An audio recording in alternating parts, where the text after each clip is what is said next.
Pompeii. Literally, that, what? And I'm back to degrading myself for the algorithm again, to see if we can get back to it, shall we? Now, peg the patriarchy and all that, but like, is romance dead? So nerds, welcome back to my channel. My name is Maddie if you're new here. Hope your day is going well. And today, we're gonna talk about specifically the time that I posted a video about From Blood and Ass. Yikes. And I got a comment on that video that brought to my attention that that book was actually set up for world building for the world by the author. Bear in mind, this video, I ended up like losing like 200 subscribers and then gaining 200 subscribers from it. There was some divisive response to that video. And it wasn't one that I actually was very proud of. It has some major lighting issues, so if you want to go watch it, you can, as a preface to this, but like, don't hold that against, like, don't hold the lighting and all of that against me. It's a decent video. I make some points, but like, ugh, you don't have to watch it if you don't want to. It makes me cringe. But yeah, I got this comment that basically said like, oh, this is a book that has no plotline because the world building is supposed to happen in this book. And I would like to say where. I did not end up reading the rest of that comment because it was too long, and whenever someone addresses me in my comment section as if I can't see them, I don't really care about the rest of their comment, because when you put a comment in someone's YouTube comment section and you address them as if they can't see it, it's kind of like if I came into your living room and screamed at your Alexa to tell you that I don't like your outfit. I don't know where I'm going with that analogy. If you're basically leaving a comment in my comment section, just be forewarned, I can see them. Do with that information what you will. But the actual reason that we are here is that I read the sequel.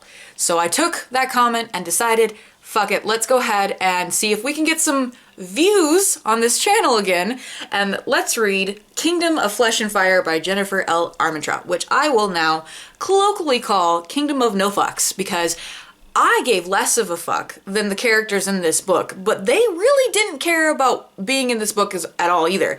It just seemed like there was a lack of fucks to be given, so let's go ahead and talk about this book, shall we? And I'm back to degrading myself for the algorithm again, to see if we can get back to it, shall we? As I was saying, Poppy is the main character of From Blood and Ass.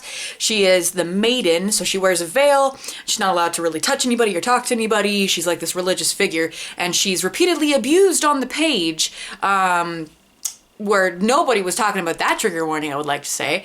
And then she meets Hawk, this like guy who's like in this inn, and he licks her nipple in like the first 50 pages without her consent. And from there is about 500 plus pages of stupidity about Hawk being the dark one, and the fact that the people that are controlling Poppy happen to be vampires. I don't even think that I was able to cover in the last video that there were vampires in the first book. Like, I don't even think I touched on that. So that's why, coming back to that world building comment, it's still fucking hilarious to me to think that anyone thought that there was world building in the first book. Sorry, not sorry. I already have issues with writers that make books that are like mostly world building as a primer to their world, because I just think that it shows how shitty an author you are if you have to write a book all about the world building and not be able to have a plot line and character development sprinkled in. But like, to think that the first book in this series was filled with world building is just hilarious to me. Don't get it twisted. These books are for smut and smut alone. Don't at me. I know there's nothing wrong with books that are smutty for smuttiness sake. But if you're gonna toe the line of consent or cross it repeatedly, you might want to put a warning for the book. A trigger warning it comes as a warning, not like in the back of the book. That's bonus content, if you get my drift. So let's catch us up to speed on this book. Basically, Poppy and Hawk are at odds with each other. He kidnapped her. She doesn't want to be around him. They're still, you know, sexy and all that, I guess. But I would like to premise this entire review with the fact that I did not hate this book as much as I hated the sequel. And it can also be summed up in like one specific line that I am thrilled to blow your mind with. It is a truth universally acknowledged that a single man in possession of a brooding demeanor, large cock, and tortured past must be in want of a wife. Legitimately, this book's plotline has more to do with a fake marriage of convenience than the entirety of the rest of the plotline. It's like if you took a Jane Austen novel and put it inside of a Sarah J. Maas world, and that's it.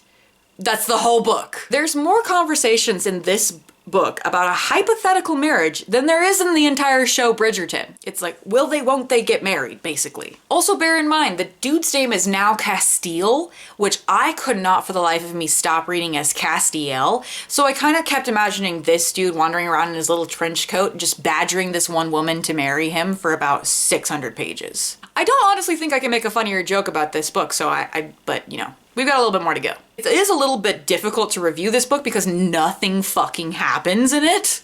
Biggest thing is too is that I don't really even like marriage of convenience or like fake marriage, dating, whatever tropes.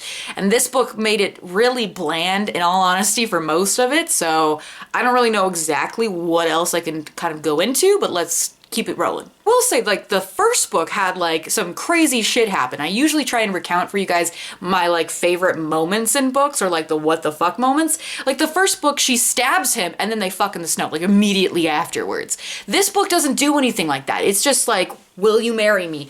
I don't like you. You murder people. You kidnap me. Why would I fucking marry you? For 600 pages. They don't really even bond much in this book. At some point, like Castile is like, hey, let's pretend I didn't kidnap you. Let's go back to the time where everything was like normal and let's like bang it out. And Poppy's like, yeah, let's do it. That sounds great. I seriously think that this guy has to have like magic fruit dick. If you're, you know, an OG on the channel, you might get that reference. Because the sex scenes in this are also incredibly wooden. It's like he sticks it in and she's orgasming everywhere. It's like, whoa, okay, all right. Is there any preamble? Are we gonna do anything other than call things that shouldn't be called honeydew, honeydew? Ugh. It also just feels like Castile is like just a vampire fuckboy for most of this entire book. He's like, hey mama, I've forsaken my brother for you. I've forsaken all my like entire responsibilities for you. You wanna hop on this dick? Like, it's just, what? What kills me about this series is that the world building is so bad. There's at least 2 different cities. I didn't actually keep count, but I did notice 2 different cities or places, one called Macedonia and the other called Pompeii, where they're just spelled differently enough that they look like they could be a fantastical place. But she was so lazy when she was writing these that she didn't create new or more interesting names. She just took an actual thing, an actual place, and changed a letter. Pompeii, Pompeii. Literally, that, what? And any time that there needed to be a fantastical thing, all she did was she took a random word, and I know that it sounds like I'm, you know, attacking Jennifer L. Armentrout, but like she did write the book. But she took just a regular ass word and capitalized the first letter. The culling, the joining, the ascended. What are any of these things? I don't know. I read the whole book and I still kind of fuzzy on the details, I'm not gonna lie. The only thing that I'm pretty sure I understand is the joining, which is like some sort of ritual orgy that could make a mortal's life longer, but they don't usually have a mortal involved. So I don't know why they would be doing this ritual in the first place, but that on page is a orgy, which we didn't get in this book. So why the fuck did you introduce it? But what I can say is that this book did win itself an extra star compared to From Blood and Ass. This gets an extra star because of the drama. You know the people that watch the after movies just for the train wreck of a situation and like all of the toxic scandals that the 2 like leads get into? That's what this book felt like to me. Everything was over the top dramatic. And the reactions were just so middle school and high school to me that I just was really confused about who is this book meant for? Is this meant for adults?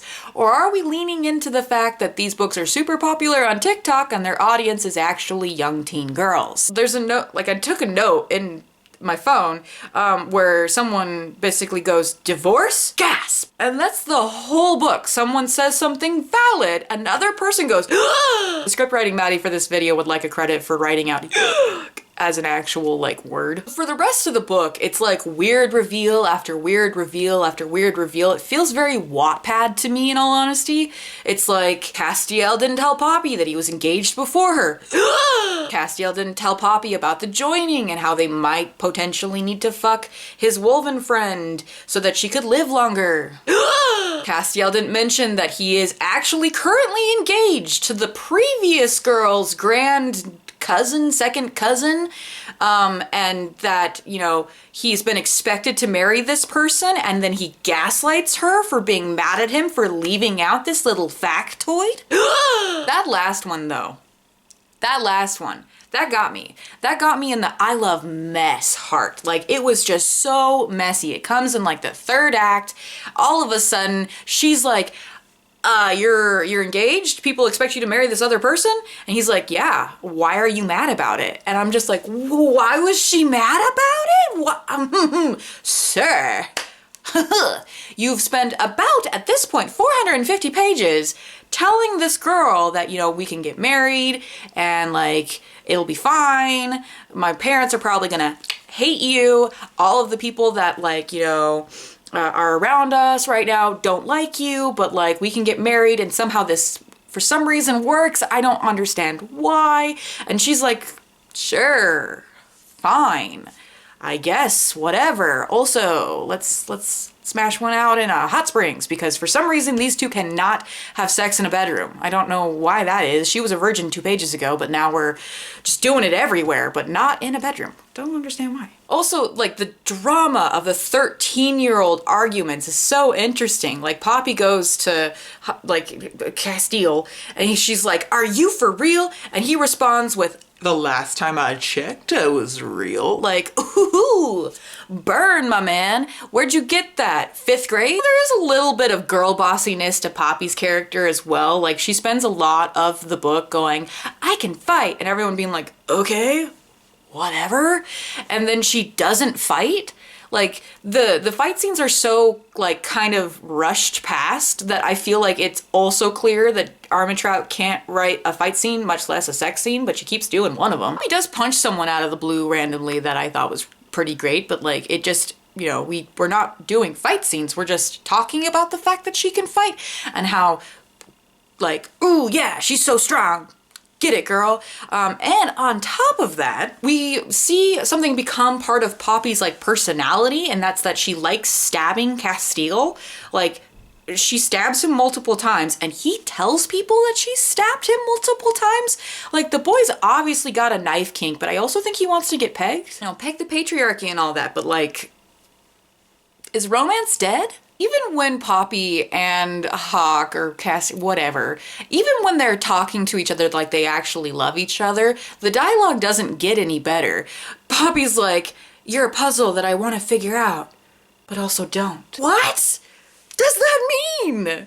Are you high? I think you're high. And then of course we get left on a cliffhanger in this book, and it's really unclear about how or where they were going with it, because the cliffhanger has shit that's introduced in the last 50 pages, bear in mind, it's not set up whatsoever, and then the book just ends, which I've heard is kind of a problem with this series. Will I read on? Probably. I don't know. Who knows?